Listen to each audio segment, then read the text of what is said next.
Assalamualaikum warahmatullahi wabarakatuh.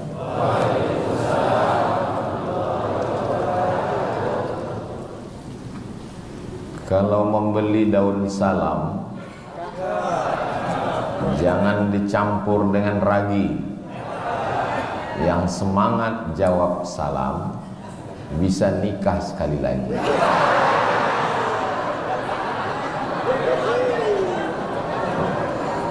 Ibu jangan marah dulu, istrinya meninggal.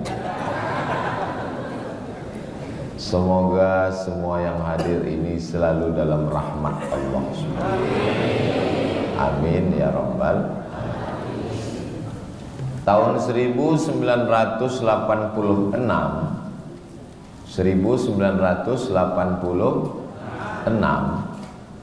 Ketua Muhammadiyah Tebet Timur itu sudah di Al-Azhar Kairo, Mesir.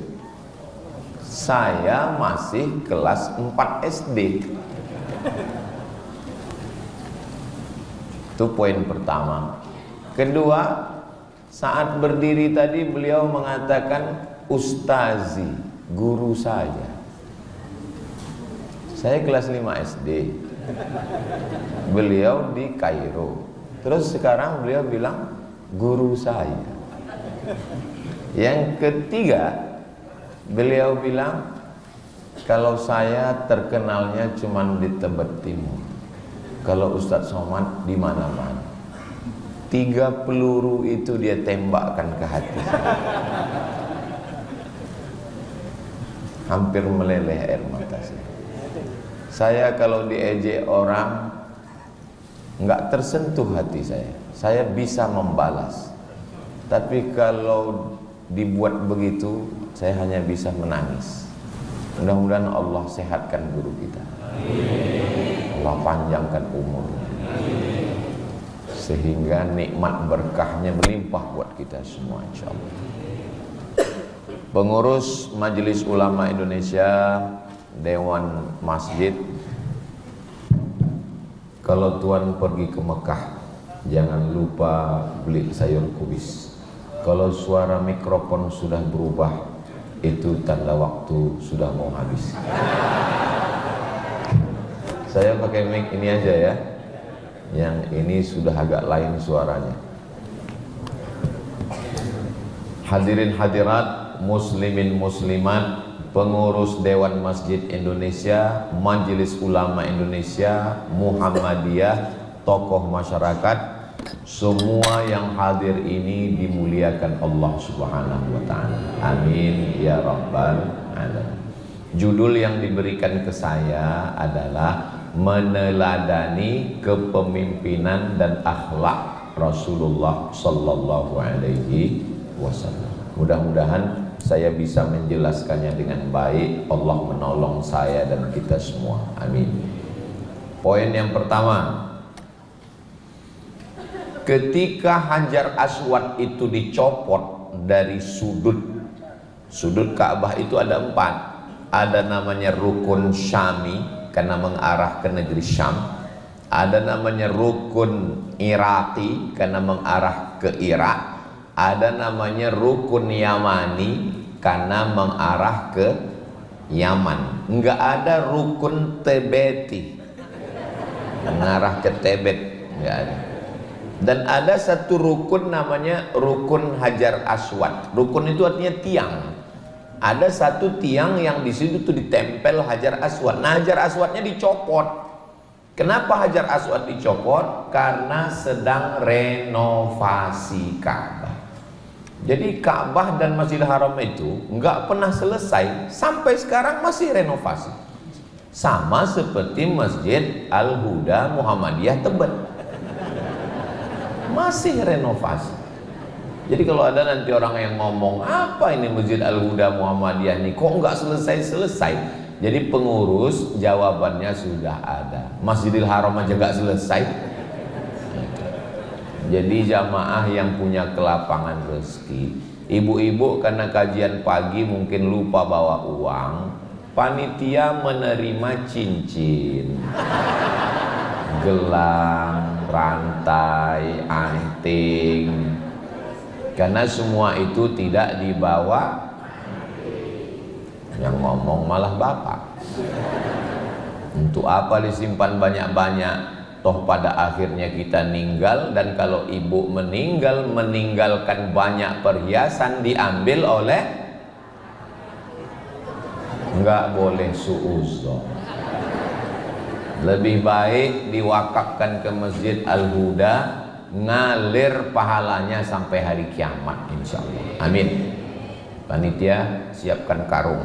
Ini saya lihat mereka udah pada nyopot semua ini, nyopot sendal. Jadi ketika mau masang Hajar Aswad ini kepala suku sudah siap-siap semua, karena mereka siap-siap mau dipanggil pemasangan Hajar Aswad oleh suku Bani Tamim, oleh suku Bani Fulan, dan mereka sudah siap. Mereka ini kan silap dikit cabut pedang, perang, tombak, anak panah. Masalah batas tanah, perang. Masalah tersinggung, perang. Sudah mau perang ini. Siapa yang paling berhak? Oh, yang paling berhak kami, karena kami Quraisy. Yang paling berhak kami, karena kami nggak pelah karena perang. Yang paling berhak kami. Sampai akhirnya mereka sendiri sepakat. Kalau begitu gini, siapa nanti yang duluan masuk masjid, dia yang kita minta untuk meletakkan Hajar Aswad. Kita lihat besok pagi, siapa yang duluan masuk Masjidil Haram, datang ke samping Ka'bah, dia kita minta untuk meletakkan Hajar Aswad. Besoknya mereka lihat, pertama yang datang hari itu adalah, jangan kemana-mana, kita lanjutkan setelah yang satu. Gitu kalau kita lagi live TV. Ternyata yang pertama datang hari itu adalah Nabi Muhammad sallallahu alaihi wasallam. Dan mereka kepala-kepala suku ini sudah legowo, berlapang dada. Kami sudah berjanji wahai Muhammad sallallahu alaihi wasallam, silakan kamu yang meletakkan Hajar Aswad ini. Andai sayalah yang pagi itu pertama datang. Lalu kepala-kepala suku itu mengatakan, Abdul Somad, kamulah yang layak meletakkan ini. Lalu saya ambil Hajar Aswad itu, langsung saya tempelkan, dan saya katakan, akulah yang paling hebat di antara kalian. Tapi apa yang dilakukan Nabi Muhammad sallallahu alaihi wasallam hari itu? Nabi membukakan kain, lalu dia panggil kepala suku untuk memegang ujung-ujung kain itu, dan Hajar Aswad diletakkan di tengah. Dan dia minta semua untuk sama-sama mengangkat Hajar Aswad sampai ke tepi pojok tiang Ka'bah. Setelah mereka semua ngangkat, lalu Nabi mengambil Hajar Aswad dan menempelkannya ke dinding Ka'bah. Dan semua merasa senang. Kenapa? Karena nanti ketika masyarakat anak cucunya ditanya, siapa kemarin yang mengangkat Hajar Aswad? Saya ikut ngangkat.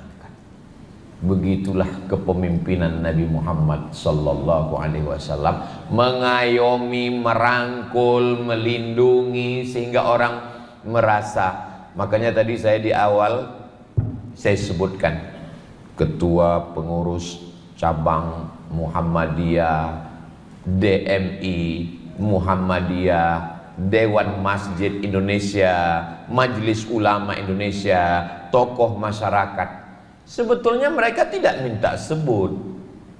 Beberapa tokoh selalu ketika kata sambutan, kami tidak minta dihormati, tapi tolong hormati kami.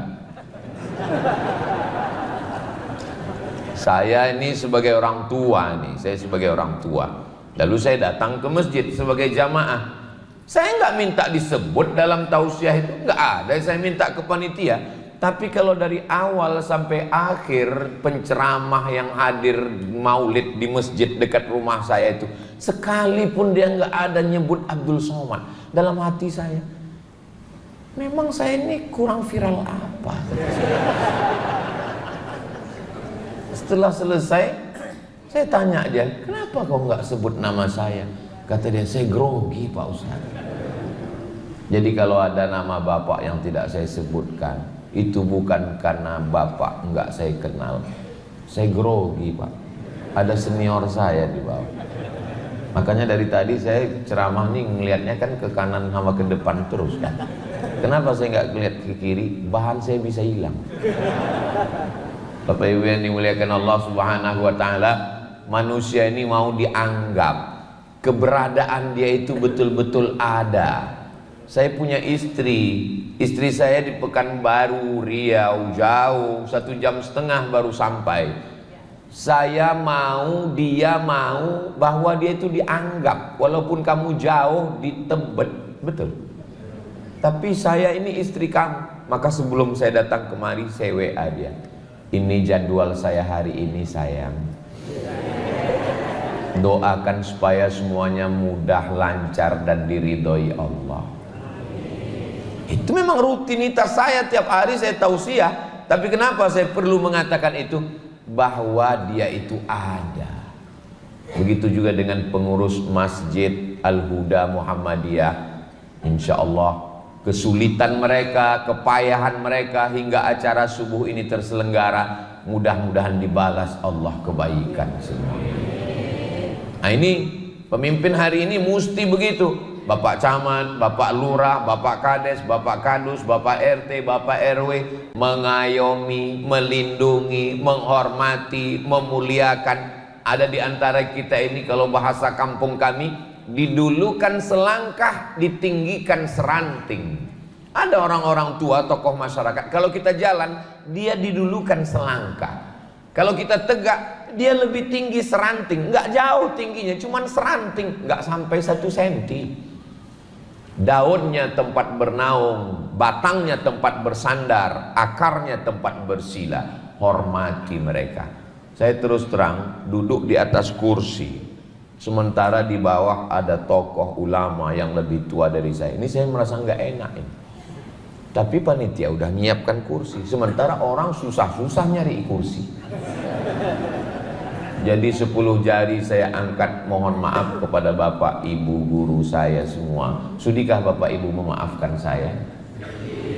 Ini namanya akhlak, adab, ajarkan anak kita yang akan menjadi pemimpin masa depan. Hormati alim ulama, kiai, tokoh masyarakat, pendahulu-pendahulu. Kenapa? Kalau sudah tersentuh hatinya, sentuhlah dia tepat di hatinya, dia akan jadi milikmu untuk selamanya. So sweet. Langsung ada yang jawab, Ari Lasso Pak Ustaz. Saudara yang dimuliakan Allah Subhanahu wa taala, itu poin yang pertama. Itu gaya-gaya kepemimpinan Rasulullah SAW. Tapi ada orang yang ketika dia jadi pemimpin, dia nggak mau tahu sama pendahulunya, nggak mau tahu sama kehebatan orang lain. Pokoknya dia yang paling hebat. Apa kata dia? Ana rabbukumul a'la, saya Tuhan kamu. Kalau ada bupati yang ngomong begitu, namanya Bupati Firaun. Kalau ada camat, nggak boleh disebut karena Pak Camat hadir. Saudaraku yang dimuliakan Allah Subhanahu wa taala, mudah-mudahan Allah menjadikan anak-anak kita ini menjadi pemimpin-pemimpin yang berakhlakul karimah. Ini poin yang pertama. Ini terkadang bukannya pejabat yang dipilih masyarakat, baru jadi ketua masjid sombongnya sudah minta ampun. Aduh, nggak enak sama ketua masjid. Berikutnya yang kedua, bagaimana kepemimpinan Rasulullah sallallahu alaihi wasallam. Nabi Muhammad sallallahu alaihi wasallam berada di kota Makkah Al-Mukarramah. Berapa lama? 40 tahun dapat wahyu, 13 tahun berdakwah. 40 tambah 13 sama dengan, kalau Tuan pergi ke Medan, jangan lupa membunuh belatung. Kalau jamaah belum sarapan, memang susah diajak ngitung. Nabi dapat wahyu umur 40 tahun, berdakwah 13. 40 tambah 13, 53 tahun berada di kota Makkah Al-Mukarramah. Tapi ini kalau dilanjutkan dakwah ini, dipertahankan untuk tinggal di tanah tumpah darah tempat kelahiran Muhammad sallallahu alaihi wasallam, anak Abdul Muthalib, anak Hashim, anak Abdi Manaf, anak Qusay, sampai Adnan, sampai Sayyidina Ismail, sampai Ibrahim alaihissalam. Ini kalau dipertahankan dakwah nggak berkembang. Lalu bagaimana? Nabi tidak mempertahankan egonya, tidak mempertahankan saya Quraisy, saya Arab, saya orang Makkah, tapi dia mundur selangkah. Kita mesti hijrah. Hijrah itu banyak orang yang tidak mau hijrah. Gimana perkembangan dakwah? Gimana perkembangan kehidupan kamu? Saya tidak akan meninggalkan rumah ini, tempat lahir saya ini, sampai mati saya di sini. Iya, tapi organisasi kita nggak berkembang. Nggak apa-apa, biar mati sama saya sekalian. Nabi Muhammad SAW tidak begitu. Dia tidak mengedepankan dirinya, nasabnya, nasibnya. Ini yang jadi heboh sekarang ini kan dua, nasib sama nasab. Nabi SAW dengan lapang dada, dan hijrahnya nggak langsung tempatnya jelas.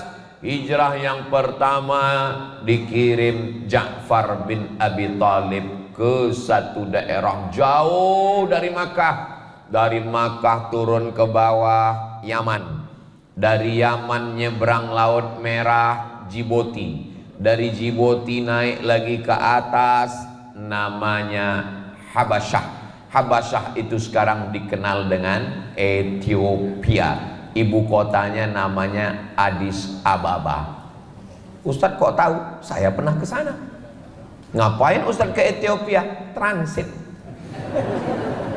2019 saya mau ke Sudan. Sudan sedang perang. Pesawat Dubai nggak masuk. Pesawat Saudi nggak masuk. Saya nanya, pesawat apa yang berani masuk ke Sudan? Cuman satu pesawat Pak Ustaz. Pesawat apa? Ethiopia Airlines. Saya terbayang orang-orang yang kurus nggak makan. Wah, Ethiopia kan ada dulu lagu Ethiopia, nggak boleh nyanyi di masjid. Terbayang saya. Akhirnya jam 5 subuh kami landing di Addis Ababa, Ethiopia. Saya lihat, memang hitam Afrika ini. Rupanya masih malam. Habis sholat subuh saya di airport Addis Ababa, Ethiopia, terbit matahari. Kami pun langsung melanjutkan penerbangan. Buka jendela pesawat, ternyata Ethiopia itu cantik, hijau kotanya, bangunannya megah. Jadi kalau saya ditanya, Ustaz pernah ke Habasyah tempat hijrahnya Nabi? Pernah, tapi nggak keluar airport. Orang transit. Insya Allah panjang umur, sehat badan, nanti kita bisa sampai ke sana insya Allah. Ongkos tanggung masing-masing. Tapi ternyata hijrahnya cuman sahabat Nabi, Nabi nggak ikut. Nama rajanya Najasyi. Siapa nama rajanya? Najasyi. Najasyi melindungi sahabat Nabi Ja'far bin Abi Thalib dan rombongan. Lalu kemudian mereka kembali lagi. Kurang kondusif untuk hijrah, mereka kembali. Kenapa Nabi tidak hijrah ke Habasyah? Banyak analisa. Di antara analisanya, tidak boleh ada dua matahari kembar. Karena kalau Nabi sampai ke Habasyah, nanti yang jadi raja sebenarnya siapa? Berarti Nabi nggak bisa jadi penguasa karena ada Najasyi. Berarti Nabi cuman orang yang dapat suaka politik. Nggak boleh begitu. Kalau berkuasa mesti berkuasa powerful. Tidak boleh dicelah ketiak Najasyi. Kenapa? Ya tahu sendiri gimana rasanya di bawah ketiak. Kita harus berkuasa, betul-betul berkuasa. Maka Nabi tidak hijrah. Nabi tidak pernah menyebutkan itu, nggak ada hadisnya, ayatnya pun nggak ada. Itu analisa para ulama kenapa Nabi tidak hijrah. Tapi Nabi berterima kasih kepada Najasyi. Ketika dapat kabar bahwa Najasyi meninggal, Nabi kumpulkan semua sahabat. Mereka melaksanakan sholat, namanya sholat ghaib. Kalau saya nanya dalam ceramah saya, jamaah nggak perlu merasa tertekan, stres, depresi. Karena saya kalau ceramah nanya, itu saya jawab sendiri. Maka mereka melaksanakan sholat, namanya sholat nggak usah dijawab, saya jawab sendiri. Sholat ghaib, itulah kronologis sholat ghaib. Kenapa ghaib? Karena Nabi sholat di Madinah, sedangkan jenazahnya di Ethiopia. Makanya kalau ada jamaah kita yang sering nggak ikut pengajian, berarti dia jamaah. Suami ibu mana? Kok nggak pernah kelihatan? Ghaib. Itu namanya suami online. Nah, lalu kemudian Nabi tidak putus asa, hijrah lagi. Kemana beliau hijrah yang kedua? Nggak pakai sendal, nggak naik unta, nggak naik kuda, nggak naik keledai. Mereka jalan kaki menuju Taif. Sampai di Taif tidak disambut dengan Tola'al Badru Alaina, tidak disambut dengan marhaban ya Nural Aini, tidak disambut dengan marhaban Jaddal Husaini. Dilempar pakai batu, kayu sampai kakinya berdarah. Ini juga tidak kondusif. Nabi kembali lagi dari Taif. Barulah yang ketiga, hijrah ke Yathrib. Nama tempatnya Yathrib. Yathrib itu artinya negeri yang banyak penyakit, banyak hama, banyak kuman. Dirubah Nabi negeri itu menjadi Al-Madinah Al-Munawwarah. Apa pelajaran yang kedua dari kepemimpinan Nabi? Jangan mikirkan ego sendiri. Tempat lahir saya, nasab bapak kakek moyang saya, ini kenang-kenang. Enggak, hilangkan itu semua demi untuk kemaslahatan umat, kemaslahatan bersama. Jangan pikirkan tentang pribadi, keluarga, partai, golongan, tapi pikirkan untuk umat secara keseluruhan. Ini saya subuh ini kok rasa-rasanya pembekalan camat-camat dan bupati se-Indonesia ini sekarang.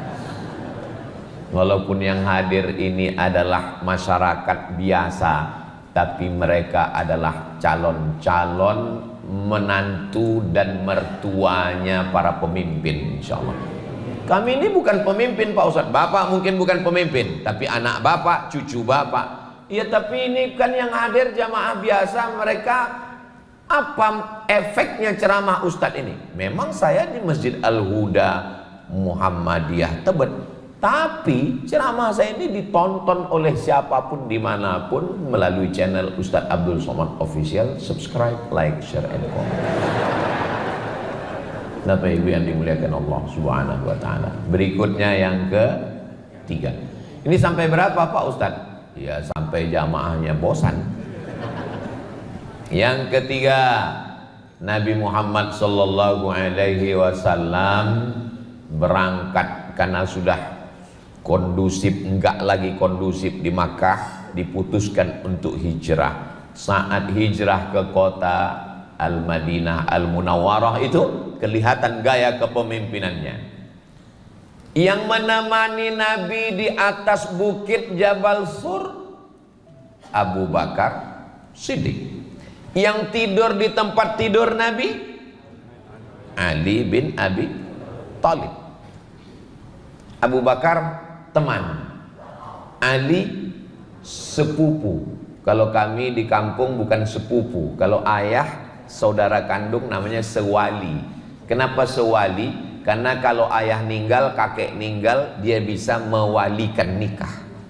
Ayah ninggal, kakek ninggal, kakak ayah ninggal, adik ayah ninggal, saudara kandung ninggal. Maka saudara yang ayahnya adik kakak ini bisa mewalikan nikah, maka disebut saudara sewali. Tapi banyak yang nggak tahu istilah ini, dia kata sepupu. Oke lah, kita ikut aja kesalahan itu, nggak apa-apa. Itu saudara kamu apa? Sepupu. Saudaranya gimana? Kakak saya dengan kakak dia, kakak-kakak. Nabi punya ayah namanya Abdullah. Abu Thalib punya ayah namanya Ali nama ayahnya Abu Thalib. Abu Thalib dengan Abdullah sama-sama anak Abdul Muttalib. Jadi kakek mereka satu. Ketika Nabi mau memutuskan, yang sahabat, teman itu nemanin di atas Jabal Sur. Habis waktu. Hebat Masjid Al-Huda. Saya di mana-mana ceramah belum pernah panitia berani ngasih tahu waktu sudah habis. Ini salah satu masjid yang perlu ditiru, karena banyak ustadz kalau sudah megang mikrofon lupa waktu. Nah, jadi nanti kalau sudah bunyi berarti habis. Malam-malam yang sunyi paling enak makan nasi. Kalau alarm sudah berbunyi, itu tanda waktu nggak ada lagi. Itu tanda matahari sudah terbit. Setiap bunyi matahari terbit, setiap bunyi matahari terbit, sampai suatu hari dia nggak bunyi, matahari tetap, karena baterainya habis. Kita ini terkadang selalu terikat dengan rutinitas. Tidak selamanya begitu. Nah, ini bisa udah pindah judul ceramah ini. Jadi Nabi Muhammad SAW menempatkan teman sahabat naik ke Jabal Sur, sedangkan saudara kandung tidur menggantikan di atas kasur. Pertanyaannya, Nabi ini nggak fair. Pas keluarga ringan tugasnya, tapi kalau teman jalan kaki naik ke atas Jabal Sur 3 hari 3 malam nginap, orang tidak mengerti. Justru teman dikasih beban yang ringan, tapi kalau saudara bebannya berat. Apa beratnya Pak Ustadz? Kan tinggal tidur di tempat tidur Nabi. Memang tugas Sayyidina Ali tidur di tempat tidur Nabi. Tapi kalau kafir musyrik itu nggak buka selimut, 14 pemuda dari semua suku menebaskan pedang di tempat yang sama 1 kali tebas. Apa pelajaran yang ketiga dari kehidupan Nabi? Untuk tugas yang berat beri ke saudara, tapi kalau untuk tugas yang ringan beri ke sahabat. Apa yang terjadi dengan orang yang diberikan amanah hari ini? Untuk yang berat-berat ke sahabat, yang mematikan, yang ringan-ringan ke saudara. Tidak begitu yang diajarkan Nabi SAW. Ini menempatkan ini. Kenapa tidak Abu Bakar saja yang di tempat Nabi, lalu kemudian Sayyidina Ali di atas? Karena yang paling resiko hilang nyawa, badan tercabik-cabik, bisa dipancung kepalanya, itu adalah yang tidur di tempat tidur Nabi Muhammad sallallahu alaihi wasallam. Lalu kemudian Nabi pun naik ke atas Jabal Sur. Berapa lama Nabi naik di atas? Naik hari Ahad malam Senin, nginap di atas malam Senin, malam Selasa, malam Senin. Naik ke atas itu Kamis malam Jumat, nginapnya di atas malam Jumat, malam Sabtu, malam Ahad, 3 malam. Ahad malam Senin nggak nginap lagi, langsung jalan 3 malam transit di atas. Ini akhlak Nabi Muhammad sallallahu alaihi wasallam. Saya pun juga begitu. Urusan yang berat-berat saya kasih ke saudara saya, urusan yang ringan-ringan saya dengan sahabat-sahabat saya. Kenapa? Karena yang berat ini nanti kita akan diminta tanggung jawab di hadapan Allah Subhanahu wa taala. Mudah-mudahan pemimpin-pemimpin kita pun bisa meniru akhlak Nabi Muhammad sallallahu alaihi wasallam. Amin. Berikutnya yang keempat, tolong ini diingat baik-baik, karena ini bisa jadi keluar nanti dalam UAS, ujian akhir semester. Yang keempat adalah Nabi SAW itu hijrah, jangan bayangkan Bismillahirrahmanirrahim, la haula wala quwata illa billah, tidak begitu.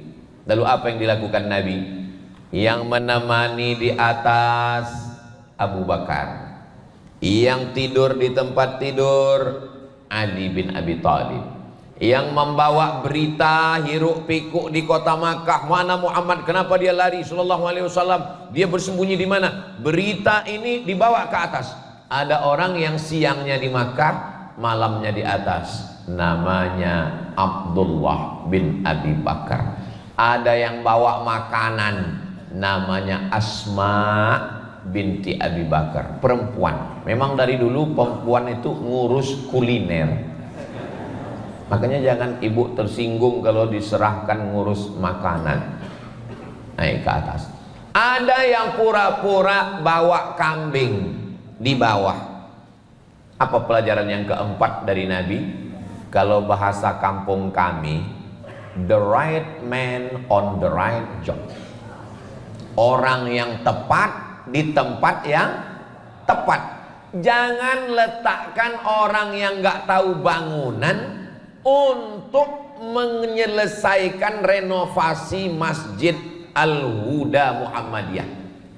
Orang yang nggak ngerti apa-apa diletakkan untuk ngurus renovasi masjid. Dia nggak tahu semennya berapa campuran batu kerikil, batu batanya. Nggak ngerti dia masalah bangunan. Idza wusidal amru ila ghairi ahlihi, kalau suatu perkara itu diserahkan kepada yang bukan ahlinya, fantaziris sa'ah, tunggulah kehancuran. Kamu sarjana apa? Saya sarjana teknik sipil. Bagus. Kamu apa?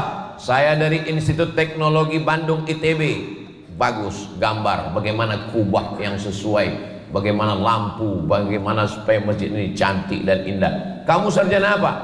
Saya SAG Pak, sarjana agama. Oh, kamu mengurus masalah bagaimana takmir masjid ini. Tempatkan orang sesuai pada tempatnya. Jadi kehancuran kita ini tidak mengikuti akhlak Nabi Muhammad SAW.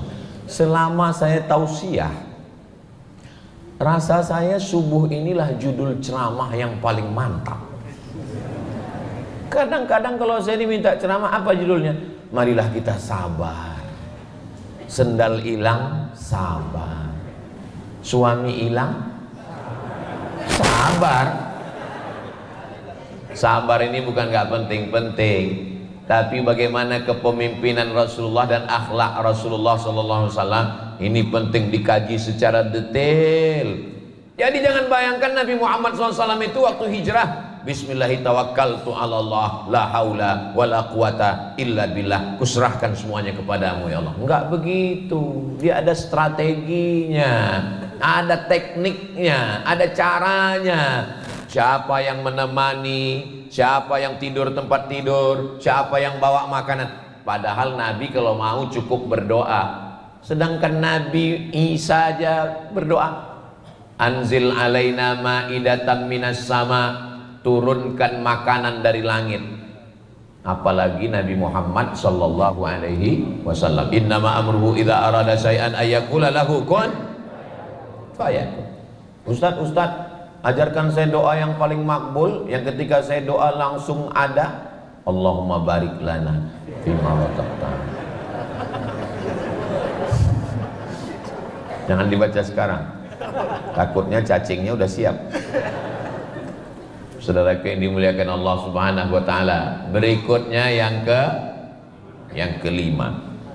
Bagaimana kepemimpinan Nabi Muhammad sallallahu alaihi wasallam? Nabi dengan Abu Bakar Siddiq berdua. Yang jadi guide penunjuk jalannya namanya Ibnu Uraiqid. Bertiga, Nabi, Abu Bakar, Ibnu Uraiqid. Ketemu sama orang di jalan. Orang itu tidak bisa membedakan mana Nabi, mana Abu Bakar. Karena zaman itu mereka kalau nggak kenal orangnya, beda sama sekarang. Sekarang banyak orang nggak ketemu saya pun dia sudah tahu yang mana Abdul Somad. Kenapa? Fotonya kan banyak di Instagram. Yang mana Instagram Ustaz Somad? Kami cek banyak sekali, Abdul Somad muncul. Yang centang biru yang followernya 9 juta itu. Somok, maksudnya yang belum follow. Ketika mereka ketemu, mereka nggak bisa membedakan yang mana Nabi Muhammad, yang mana Abu Bakar. Karena secara umur Beda umur Nabi dengan Abu Bakar, Nabi lebih tua 2 tahun. Kita kalau beda 2 tahun, 3 tahun itu enggak terlalu. Siapa di antara adik-adik ini yang umur 27, 28? Itu sebaya dengan saya. Ustaz Somad bohong, masa umurnya 28? Umur ini bukan masalah angka, masalah rasa. Saya tidak melihat ada yang tua di sini. Ah, Ustaz jangan ngomong begitu Pak Ustaz, kami ini udah tua. Yang saya lihat ini hanyalah anak muda yang terjebak di tubuh yang tua. Siapa yang sholat berjamaah subuh ke masjid dengar pengajian, dia adalah anak muda, walaupun sudah tua. Siapa yang sampai jam 6 ini belum bangun dari tempat tidur, walaupun dia anak muda mahasiswa, sesungguhnya dia adalah panti jompo. Maka semua yang hadir, Sumpah Pemuda. Sumpah Pemuda itu isinya anak muda atau orang tua? Ya nggak tahu. Enggak, anak muda semua, tapi semangatnya muda. Ini sekarang anak-anak muda ini, Adinda, lautan kan ku seberangi, bukit kan ku daki, Masjid Al-Huda ku lewati. Muda apanya ini? Jadi Nabi Muhammad SAW dengan Abu Bakar enggak kelihatan mana yang Muhammad SAW, karena hampir-hampir sama. Sekarang pejabat, pemimpin ingin menunjukkan kehebatannya, bajunya sampai 4 lapis. Sekaya-kaya orang bajunya paling banyak 3 lapis, singlet di dalam, baju kemeja, kain di luar, 3 lapis. Kalau ada orang pakai baju 4 lapis, itu bukan pemimpin, demam.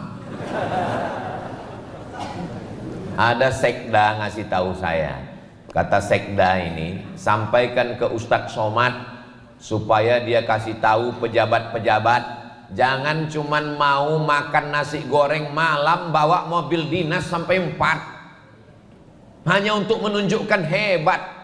Nabi Muhammad SAW, malah pemimpin-pemimpin itu kalau dia mau selamat, justru dia tidak menampilkan dirinya lebih dari yang lain. Kenapa? Demi keselamatan dia. Bayangkan kalau tiba-tiba ada yang mau membunuh, kan bingung yang mana ya. Udah bunuhnya aja lah, ternyata pengawalnya. Makanya Saddam Hussein dulu berapa orang yang mirip dengan Saddam Hussein. Makanya Bapak pun diantara kami, coba lihat, saya, Ustadz Qurtubi, Mas Faiz, bentuk badannya sama, bajunya juga sama, kurusnya juga sama. Makanya kadang banyak panitia yang salah salam. Ustadz katanya, Ustadznya ini katanya. Bapak Ibu yang dimuliakan Allah SWT, pemimpin itu hebat bukan karena mobil dinasnya, hebat bukan karena tampilannya, tapi hebat karena prestasinya. Masalah tampilannya ya biasa-biasa saja. Dan inilah yang dilanjutkan oleh Umar bin Khattab. Umar bin Khattab ketika dia dari kota Madinah menuju Palestina.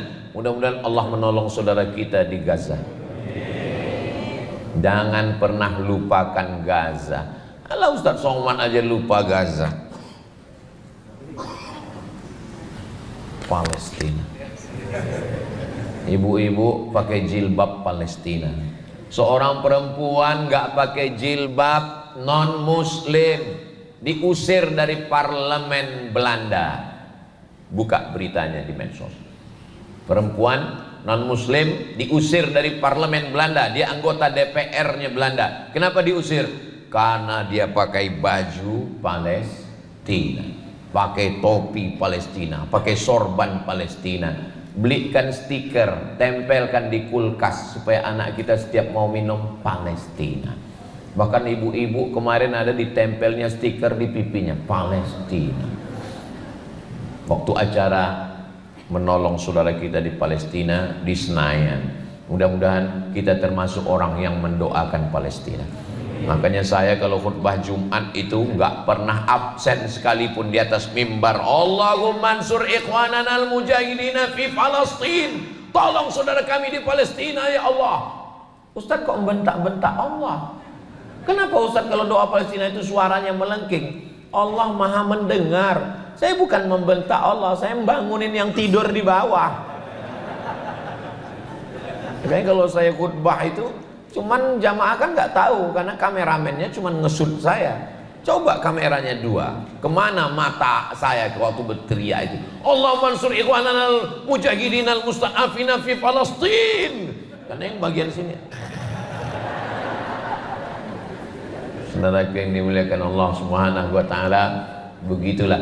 Jadi rupanya Umar bin Khattab itu dia yang diminta datang ke Palestina karena pendeta yang megang kunci Palestina Yerusalem itu cuman mau menyerahkan kuncinya kepada Umar. Saya nggak mau menyerahkan kepada yang lain. Umar mesti datang kemari. Dia mau ngelihat Umar. Dia sangka Umar itu datang dengan jubah kebesaran. Memang rata-rata jubah itu kebesaran karena ukurannya XL. Dia sangka Umar akan datang dengan cincin dan gelang emas, akan datang dengan kuda-kuda yang berhias, akan datang dengan pakaian sutra. Mana itu Umar bin Khattab yang katanya hebat? Ini pendeta sudah siap menyerahkan kunci Palestina. Tiba-tiba dari kejauhan dia lihat ada dua orang laki-laki naik satu ekor unta, yang satu di atas, yang satu di bawah, yang satu di bawah, yang satu di atas, ganti-gantian. Ternyata Umar bin Khattab dengan pembantunya ganti-gantian. Kadang Umar di atas, kadang pembantunya di bawah. Ganti-gantian, pembantunya di atas, Umar di bawah. Pas mau dekat pintu Palestina, giliran Umar bin Khattab di bawah, pembantunya di atas. Pendetanya mau ngasih kunci, yang Umar yang mana ya? Saya pun dulu sering mengalami seperti itu waktu pertama-pertama baru pulang dari Maroko 2008. Sampai saya ke masjid, ditanya sama pengurus masjid, mohon maaf ya Pak, Ustadz Somad yang mana? Katanya. Waktu itu belum viral. Kan nggak mungkin saya bilang akulah dia. Tiba-tiba khotib Jumat diumumkan sebelum sholat Jumat, pengurus berdiri. Karena Ustadz Abdul Somad LCMA belum juga hadir, maka yang bertindak sebagai khotib hari ini adalah satu pengurus. Naiklah pengurus. Assalam. Padahal saya sudah duduk di depan mimbar dari setengah jam yang lalu. Selesai sholat Jumat, saya pulang di jalan, dia nelpon. Ustadz kok nggak datang? Kata dia. Aku sudah setengah jam nunggu tadi. Ku ajari kau ya bagaimana cara manggil khotib ya, saya bilang. Cara manggil khotib begini, kalau nggak kenal orangnya. Kepada Al-Mukarram Ustadz Abdul Somad dipersilakan naik ke atas mimbar. Kepada, panggil 3 kali. Kalau dia nggak datang 3 kali berarti dia nggak ada, baru kau naik, saya bilang. Jangan langsung kau bilang karena dia nggak ada, nggak mungkin aku berdiri. Ada nih, ada.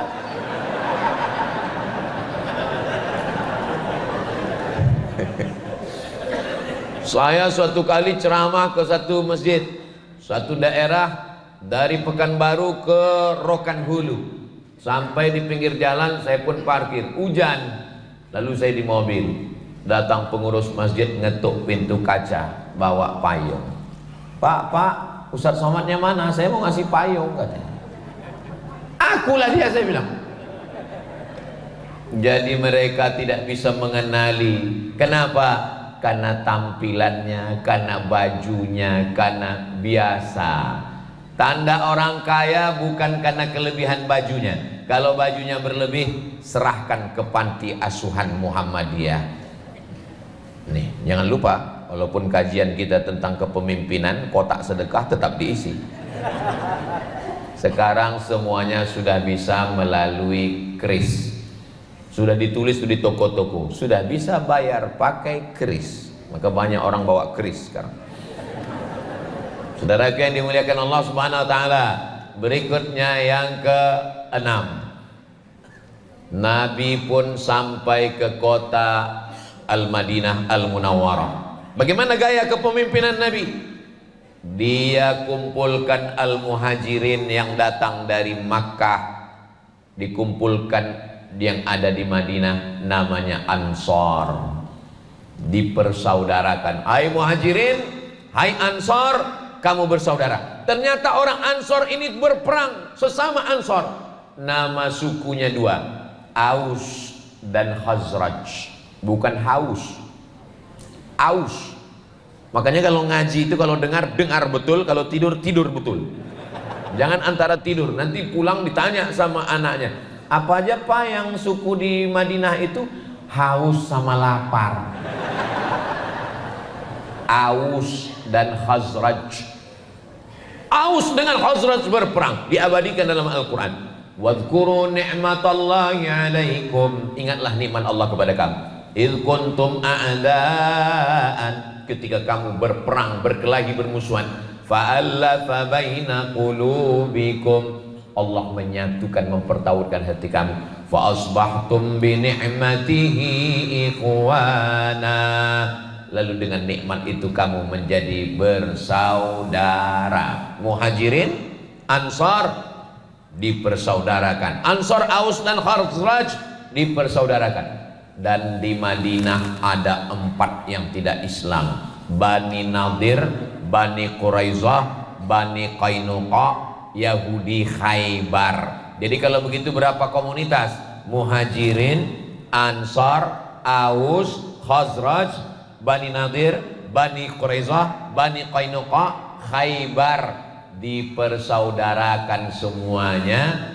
Kita yang ada di kota Madinah, apa ini namanya sekarang? Rekonsiliasi.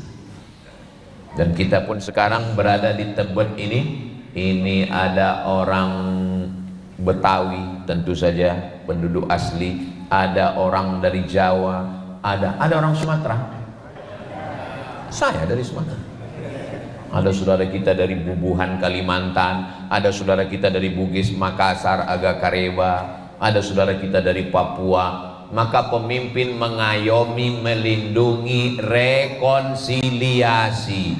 Begitu gaya kepemimpinan Nabi Muhammad sallallahu alaihi wasallam. Jadi kalau ada orang mengatakan Nabi Muhammad itu radikal, Nabi Muhammad itu rasis, yang tidak Islam dipancung kepalanya, kamu kurang piknik guys. Bacalah kitab Ar-Rahiq Al-Maktum Syekh Safiyur Rahman Al-Mubarakfuri, 12 pasal piagam Madinah. Orang Yahudi yang ada di Madinah dijaga oleh orang Islam. Kalau ada orang kafir musyrik dari Makkah menyerang Madinah, maka orang Islam dan Yahudi bergandeng tangan sama-sama membela Madinah. Kalau ada peperangan, biaya perang ditanggung oleh orang Islam dan orang Yahudi bersama-sama. Sampai akhirnya 2 tahun hidup bersama, Yahudi berkhianat. Maka Yahudilah yang terusir karena pengkhianatan. Ini mesti dipahamkan anak kita dengan sejarah ini. Jangan sampai kita tidak bisa membela Islam karena kita tidak mengerti sejarah. Tapi belajar tentang Nabi Muhammad dalam 60 menit. Ustaz Somad kan ceramahnya 60 menit, ya. Tolong ceritakan tentang Nabi Muhammad 63 tahun dalam 60 menit. Bahasa Arabnya mustahil. Saya hanya bisa bercerita kepingan-kepingan, poin-poin penting. Makanya kalau ada ustadz kita, guru kita, kiai kita yang ngajar di Masjid Al-Huda Muhammadiyah ini tentang sirah, tentang sejarah Nabi, ikuti. Paling tidak dalam 1 bulan sekali, syukur-syukur bisa 1 pekan sekali. Kenapa? Untuk mengenal Nabi Muhammad SAW. Tak kenal maka tak sayang, tak sayang maka tak ngutang. Berikutnya yang ke-7. Dulu bagaimana kepemimpinan Nabi? Dulu orang yang paling mulia adalah Quraisy. Di bawah Quraisy adalah Arab yang bukan Quraisy. Di bawah Arab adalah orang yang berkulit putih yang bukan Arab. Di bawah yang kulit putih adalah yang kulit hitam. Di bawah yang kulit hitam adalah yang budak hamba sahaya. Ada 5 level: Arab Quraisy, Arab non Quraisy, kulit putih, kulit hitam, hamba sahaya. Kira-kira saya ini masuknya ke level berapa ya? Saya ini kan antara hitam dan hitam manis. Begitulah klasifikasinya. Tapi begitu Nabi Muhammad SAW sampai ke kota Makkah, ini kan dari Madinah nih, menyusun kekuatan di Madinah 8 tahun. Tahun ke-8 Nabi masuk lagi ke kota Makkah. yang naik ke atas Ka'bah setelah Ka'bah dibersihkan dari patung berhala, lukisan dibakar 360 patung semuanya bersih. Setelah bersih, Nabi minta mengumandangkan azan ke atas. Siapakah yang mengumandangkan azan di atas Ka'bah? Enggak usah dijawab, saya jawab sendiri. Bilal bin Rabah. Allahu Akbar, Allahu Akbar. Tidak seperti itu, agak-agak mirip lah. Kenapa yang naik bukan Abu Bakar? Karena kalau Abu Bakar Siddiq yang naik, dia Quraisy, berkulit putih dan mertua Nabi. Kenapa bukan Utsman bin Affan yang naik? Karena kalau Utsman bin Affan yang naik, dia Quraisy, orang Arab, berkulit putih, orang kaya, menantu Nabi. Kenapa bukan Sayyidina Ali yang naik? Karena kalau Sayyidina Ali yang naik, dia Arab Quraisy, keturunan Nabi Ibrahim, sepupu Nabi, menantu Nabi. Yang naik adalah orang yang level paling bawah. Bilal bin Rabah itu kampungnya namanya Nubia. Ini Mesir, ini Sudan. Sungai Nil mengalir dari laut Mediterania sampai ke bawah, sampai ke lembah Victoria. Mesir, Sudan. Antara Mesir dan Sudan lokasinya di Afrika Utara ada satu kampung kecil namanya Nubia. Orang Nubia ini warna kulitnya dua, hitam dan hitam sekali. Bilal bin Rabah, budak hamba sahaya berkulit hitam, dialah yang naik mengumandangkan azan. Jadi orang kafir Quraisy itu sebetulnya yang berat bagi mereka bukan sholat. Yang berat bagi mereka bukan puasa. Yang berat bagi mereka adalah menerima orang yang rendah tiba-tiba dinaikkan Nabi. Itulah yang mereka bangkit emosi mereka. Sampai-sampai ketika Bilal azan itu, apa kata mereka di bawah? Alhamdulillah bapakku sudah mati sehingga tidak melihat burung gagak ini azan. Burung gagak kata dia yang azan itu, orang berkulit hitam. Mereka ego, sombong, menyepelekan orang, meremehkan orang. Gaya kepemimpinan Nabi Muhammad sallallahu alaihi wasallam yang diangkat adalah Bilal bin Rabah. Nabi memanggil Bilal, "Ta'al ya Bilal, sini Bilal." Ada apa ya Rasulullah? Sami'tu daffana 'alaika baina yadayya fil jannah. Aku dengar suara gesekan sendalmu di surga. Kresek, kresek. Tanda mikrofon mahal itu gitu. Aku dengar suara gesekan sendalmu di surga. Orangnya masih di dunia, berkulit hitam, miskin, susah, hamba sahaya. Tapi suara sendalnya sudah masuk surga. Apa amalmu wahai Bilal? Apa kata Bilal? Saya tidak pernah meninggalkan sholat sunat 2 rakaat setelah berwudu. Itulah sholat sunat wudu. Bagi yang belum sholat sunat wudu, nanti ambil wudu, sholat sunat wudu 2 rakaat. Ustadz sudah sholat sunat wudhu. Tadi sebelum kesini saya ambil wudhu, habis wudhu saya sholat sunat wudhu. Habis sholat sunat wudhu, sholat sunat taubat, banyak dosa. Habis sholat sunat taubat, sholat sunat tahajud. Ternyata nggak nengok handphone, rupanya terlambat. Nggak ngelihat WA, tim sudah di bawah, Ustadz kami sudah nunggu. Terlambat. Makanya akan datang sebelum sholat sunat, buka handphone dulu. Ini banyak orang buka handphone setelah sholat. Assalamualaikum warahmatullahi wabarakatuh. Assalamualaikum warahmatullahi. Setelah sholat berzikir, beristighfar, bertasbih, bertahmid, bertakbir, berdoa, minta kepada Allah. Sebelum sholat tenangkan hati. Sholat sunat wudhu. Orangnya masih di dunia, sendalnya sudah masuk surga duluan. Makanya nanti kalau ada pulang tiba-tiba sendalnya nggak ada, berarti udah masuk surga duluan. Sendal saya aman kan? Cemas juga saya. Kalau nanti pas pulang nanya ke tim gimana? Udah masuk surga duluan Pak Ustaz? Ibu yang dimuliakan Allah Subhanahu wa taala, begitu gaya kepemimpinan Nabi Muhammad sallallahu alaihi wasallam. Berikutnya yang ke-8. Bagaimana Nabi? Yang ke-8, Nabi mengangkat seorang panglima perang yang akan dikirim. Kalau Nabi ikut perang namanya ghazwah. Apa namanya? Ghazwah. Kalau Nabi nggak ikut, yang dikirim pasukan namanya sariyah. Apa namanya? Sariyah. Lalu satu pasukan dikirim. Ustadz, nama istri saya ghazwah, berarti perang terus. Mohon maaf ya Bu Ghazwah. Nabi mengirim pasukan. Nama panglima perangnya namanya Usamah. Siapa namanya? Usamah. Usamah artinya singa. Usamah. Saya mau kasih nama anak saya Usamah, nggak jadi. Tapi kalau namanya disambung dari awal sampai ujung jadi Usamah. Sami Ahmad Misbahi Ibadillah, itu Usamah. Enggak Pak Ustadz, kan Sami Ahmad Misbahi, kok jadi Usamah kalau dia jadi Ustadz? Ustadz Sami Ahmad Misbahi Ibadillah kan jadi Usamah. Saya sudah setting dari sekarang. Usamah artinya singa. Banyak ustadz-ustadz ini kalau di atas mimbar singa, tapi pas di rumah jadi kucing. Kenapa? Karena istrinya suka Hello Kitty. Usamah bin Zaid. Nama ayahnya Zaid, nama kakeknya Harithah. Maka nama lengkapnya adalah Usamah bin Zaid bin Harithah. Diangkat Nabi menjadi panglima perang, umurnya 18 tahun. Yang umur 18 angkat tangan. Masya Allah, perasaan 18. Berapa umur Muhammad Al-Fatih menaklukkan Konstantinopel? 3 versi, 19, 20, 21. Loh, umur kok bisa 3? Karena mereka ikhtilaf tanggal lahir dan tahun lahirnya. Tapi berkisar antara 3, 19, 20, 21. Berapa umur panglima perang yang diangkat Nabi Usamah bin Zaid? 18. Muhammad Al-Fatih 19, 20, 21.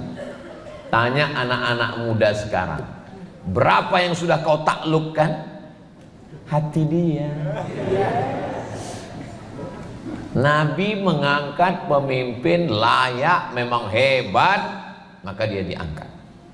Karena memang dia layak diangkat, memang dia punya kemahiran, kehebatan. Dan ayah dia adalah namanya Zaid.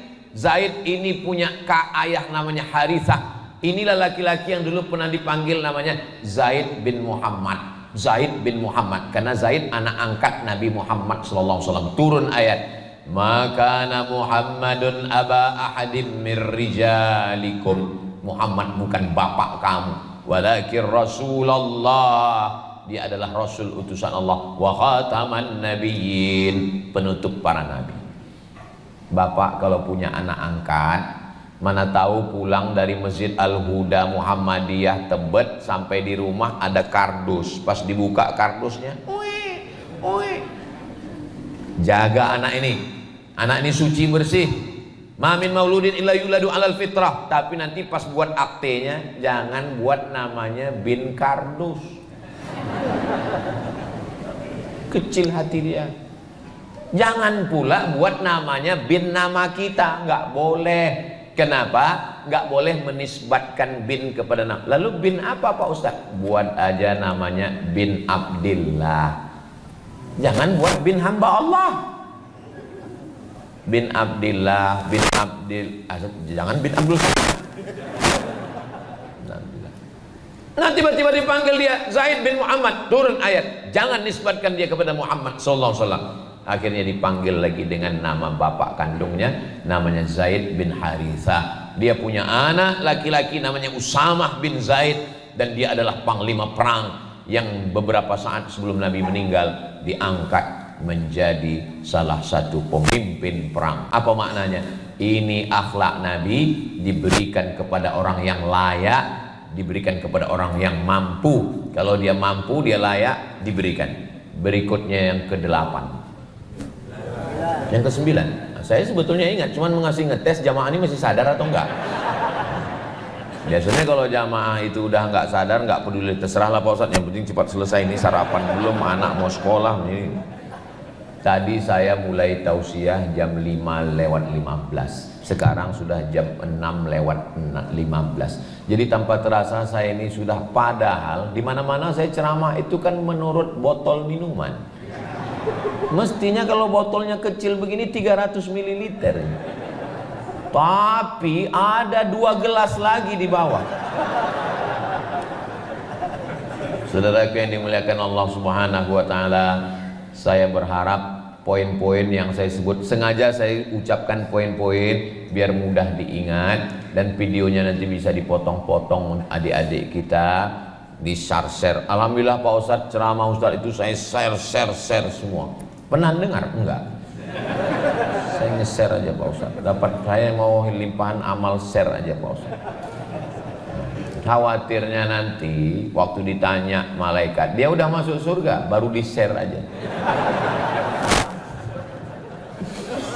Bapak Ibu yang dimuliakan Allah, saya tidak mampu menceritakan kepemimpinan dan akhlak Nabi. Itu hanya secuil 0,00 sekian persen. Mudah-mudahan bisa kita amalkan bersama insyaallah.